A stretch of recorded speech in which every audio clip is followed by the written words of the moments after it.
अस्सलाम वालेकुम, आप देख रहे हैं के न्यूज HD। मैं हूं हारिस अली शागिलानी। चलते हैं आज की हम खबरों की तरफ।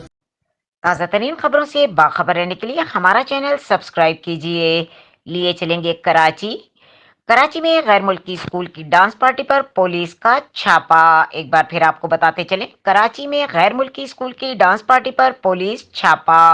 पुलिस नशे में धुत 10 अफराद को हिरासत में लेकर मुकदमा दर्ज कर लिया। मुकदमा गुजरी थाने में मंशियात एक्ट इंस्पेक्टर एक्ट के तहत दर्ज किया गया। मुकदमा सरकारी मुद्दत में दर्ज किया गया है। पुलिस पार्टी मौके पर पहुंची तो लड़के लड़कियां नीम बरहना हालत में पाए गए। Party Mianwali house DHA phase 4 में जारी थी। मुकदमा पुलिस ने बंगले से 8 बोतल शराब, स्पीकर और दीगर सामान भी तहवील में ले लिया। गिरफ्तार मुलजिमान ने दरियाफ्त करने पर बंगले के मालिक का नाम खालिद खान बताया। पार्टी की इजाजत DC साउथ से ऑर्गेनाइजर अयान अली ने ली थी। मजीद खबरों और अपडेट्स के लिए हमारे साथ रहिएगा। तब तक के लिए अपना ख्याल रखिएगा। अल्लाह हाफिज।